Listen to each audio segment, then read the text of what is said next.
चंद्रमा के south pole पर लंबी रात के बाद अब एक बार फिर से सुबह होने वाली है। भारत का चंद्रयान 3 एक बार फिर से चांद पर अपना काम शुरू करने वाला है। लेकिन बड़ा सवाल यह है कि आखिर इसरो लैंडर विक्रम और रोवर को कैसे जगाएगा, और अगर ये दोनों नींद से नहीं जागे तो फिर क्या होगा। आपको बता दें 4 सितंबर से लैंडर विक्रम और रोवर प्रज्ञान अभी स्लीप मोड में है। अब इसरो ने चंद्रयान 3 को लेकर एक बड़ी जानकारी सबके सामने साझा की है। इसरो ने बताया कि चंद्रमा के शिव शक्ति पॉइंट पर आज सूर्योदय हो सकता है और जल्द ही धूप निकलने की भी उम्मीद है।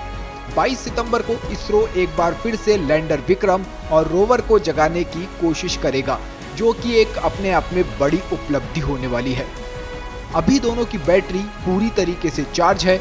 22 सितंबर को इसका सौर पैनल सूर्य से ऊर्जा प्राप्त करने के लिए भी तैयार होगा। फिलहाल विक्रम लैंडर का रिसीवर अभी ऑन है और उसके सारे यंत्र बंद है। यही हाल प्रज्ञान रोवर का भी है। 22 सितंबर को इसरो वैज्ञानिक फिर से विक्रम लैंडर से संपर्क साधने का प्रयास करेंगे। तब तक लैंडर के अंदर लगी बैटरी चार्ज हो जाएगी। सारे यंत्र ठंड से निकलने के बाद गर्म भी और अपने सामान्य तापमान में आ चुके होंगे। चंद्रमा पर हर 14 से 15 दिन में सूरज उगता है और फिर इतने ही दिन अस्त रहता है, यानी वहां इतने दिनों तक रोशनी रहती है। चंद्रमा अपनी धुरी पर घूमते हुए धरती के चक्कर लगाता रहता है, इसलिए उसका एक हिस्सा सूरज के सामने आता है तो दूसरा पीछे चला जाता है। इसलिए हर 14 से 15 दिन पर सूरज की आकृति भी बदलती रहती है। 23 अगस्त 2023 की शाम 6:04 पर चंद्रयान 3 को चांद के साउथ पोल के पास उतारा गया था। उस समय वहां पर सूरज उग रहा था। इसरो ने प्लानिंग की थी कि चांद के जिस हिस्से पर रोवर और लैंडर उतरे वहां अगले 14 से 15 दिनों तक सूरज की रोशनी पड़ती रहे। यहाँ पूरा समय विक्रम और प्रज्ञान ने ढंग से बिताया और अपना अपना काम बखूबी किया।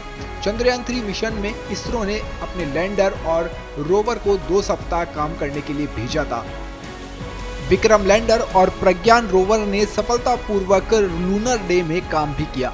रात होने से पहले दोनों को स्लीप मोड में डाल दिया गया। अब अगर लैंडर और रोवर को सफलतापूर्वक जगा दिया जाता है तो वो अपना काम एक बार फिर से वापस शुरू कर देंगे और ये इसरो के लिए एक बड़ी कामयाबी होगी। इससे प्रज्ञान और विक्रम लंबे समय तक चांद की सतह पर काम करते रहेंगे। इसरो ने कहा है कि अगर दोनों को जगाने में सफलता नहीं मिलती है तो ये भारत के चंद्र राजदूत के रूप में हमेशा के लिए वही रहेंगे। आपको बता दें इसरो ने पहले प्लानिंग मात्र केवल 14 दिन की ही की थी और 14 दिन चंद्रयान 3 के विक्रम लैंडर और रोवर ने बखूबी अपना काम किया है।